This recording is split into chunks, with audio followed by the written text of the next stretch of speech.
তো কালকে হবে আমাদের সরস্বতী পুজো, তার জন্য এখানে ছোট মন্দির বানানো হচ্ছে। যে আমাদের ডিজাইন কি ডিজাইন বানাচ্ছে নিজেরা জানি না, ওর মধ্যে হাত চলছে। আমাদের মিস্ত্রি বড় বড় মিস্ত্রিগুলো আছে অন্ধকারে প্যান্ডেল বানাচ্ছে।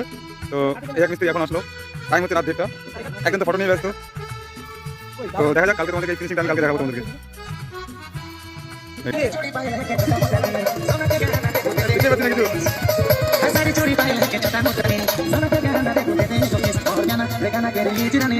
ফাইনালি একটু কাছাকাছি চলে আসছি আমরা কমপ্লিটের দিকে। এখন রং করা হচ্ছে, তোমাদেরকে রং করা দেখাচ্ছি। আমাদের অন্ধকারেই রাত বাজে প্রায় 2:30।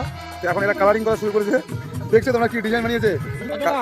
কার বুদ্ধিতে পেরে না, ওটা তেরে কার বুদ্ধিতে যে এই গলাটা রং করা হচ্ছে। আসতো মুখ দেখে মনে আসছে। এগুলো তো এরা সবাই সারাদিন ফাঁকি মারে বেড়েছে, আর রাত এখন 2:30 বেজে গেছে। এখন আমাদের কালার হচ্ছে। তো কালকে হবে আমাদের সরস্বতী পুজো, তার জন্য এখানে ছোট মন্দির বানানো হচ্ছে। যে আমাদের ডিজাইন কি ডিজাইন বানাচ্ছে নিজেরা জানি না, ওর মধ্যে হাত চলছে। আমাদের মিস্ত্রি বড় বড় মিস্ত্রিগুলো আছে অন্ধকারে প্যান্ডেল বানাচ্ছে। তো এই এক মিস্ত্রি এখন আসলো, টাইম হচ্ছে রাত 1:30। একদম তো ফটো নিয়ে ব্যস্ত। তো দেখা যাক কালকে তোমাদেরকে এই ফিনিশিংটা আমি কালকে দেখাবো তোমাদেরকে।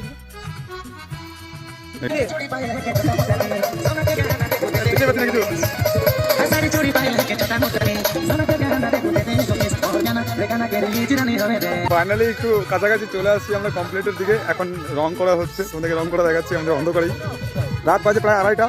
এখন এরা কালারিং করা শুরু করেছে। দেখছো তোমরা কি ডিজাইন বানিয়েছে? কার বুদ্ধিতে পেরে না, ওটা তেরে কার বুদ্ধিতে যে এই গলাটা রং করা হচ্ছে। আসতো মুখ দেখে মনে আসছে। এগুলো তো এরা সবাই সারাদিন ফাঁকি মারে বেড়েছে, আর রাত এখন 2:30 বেজে গেছে। এখন আমাদের কালার হচ্ছে।